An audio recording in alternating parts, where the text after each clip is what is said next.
کاتێک پێم گوترا من گوناحکارم یەکەم با بڵێم من پێم ناخۆش بوو گوناحکار ناسراوم چونکە من گوناحکار نەبووم بەڵام ئێستا بە فەرمی و بە پێی دادگا من گوناحکار بووم بە پشتیوانیکردن لە ترۆریزم کە بە هیچ شێوەیەک ئەوە پەیوەندی بەکاری ئێمەوە نەبوو.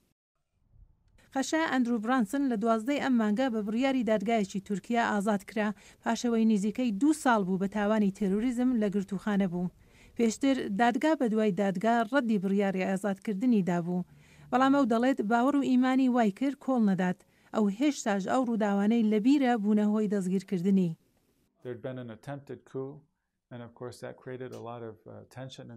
هەوڵی کودتا لە ئارادا بوو کە هەڵبەتە ئاڵۆزی زۆری لە تورکیا دروست کرده بوو. ئاشکرایە ئەوە گوشارێکی زۆری خستوە سەر حکوومەت.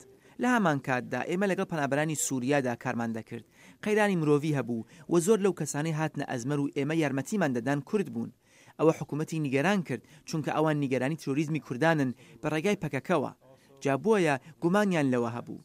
هەروەها ئێمە ئەمریکایی و مەسیحین و زۆر جاران بە گومانەوە سەیری مەسیحیەکان دەکرێت ئەمانە هەمووی لەیەک کاتدا ڕوویدا. خەشە برانسن دەڵێت ئاماژەی ئاشکرا هەبوون کاتێک دەستگیر کرا زانی بەڕێ ناکرێتەوە وڵاتی خۆی بەڵکو لە تورکیا ڕادەگیرێت.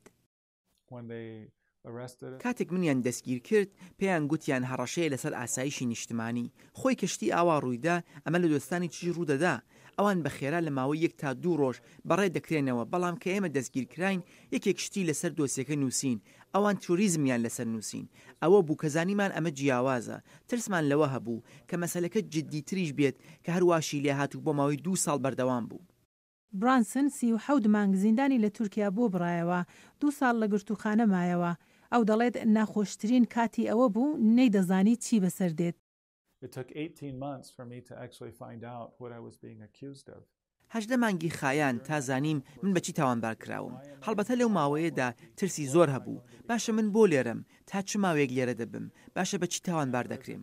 کاتێک بیستم ئەوان گوناحکاریان کردوم و 3 ساڵیان زیندان بۆ بڕیمەتەوە و دواتر ئازادن دەکەن لەبەر ئەوەی پێشتر 2 ساڵم کێشا بوو حکوومەت گرتبوومی زۆر دڵ ئاسوودە بووم.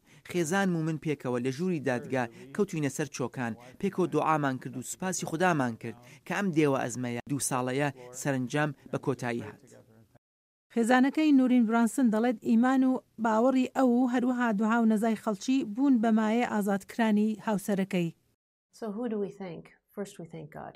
باشە سوپاسی کێ بکەین یەکەم سوپاسی خوا دەکەین چونکە ئەو هۆکار بوو ئەو ڕێگای دوعایگەلی تورکیا چین سێنێگال و ماداگاسکار ئەمەی هێنایە دی مەبەستم خەڵکی هەموو شوێنێک ئەمە شتێکی ئاسایی نەبوو. پاش گەیشتنی بۆ ئەمریکا قەشە برانسن سەردانی کۆشکی سپی کرد تا سوپاسی سەرۆک ترامپ بکات.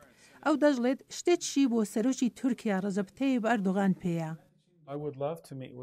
من زۆرم پێخۆشە چاوم بە ئەو بکەوێت و من پێی دەڵێم خدا ئەوی خۆش دەوێت و دەخوازێت بە ڕێگای ئەو ڕەحمەت لەگەلی تورکیا بکات. ڕێبەران پێویستن بە دوعای و ئێمە مەسیحیەکان داوامان لێکراوە دوعا بۆ ڕێبەرانمان بکەین. برانسن بە پەیامێک بۆ گەلی تورکیا کۆتایی بە وتووێژەکەی هێنا. خدا خەڵکی تورکیای خۆش دەوێت ئەو هەندێک لەو خۆشەویستیەی بۆ خەڵکی تورکیای هەیە دای بە ئێمە و لەناو دڵی ئێمەی چاند.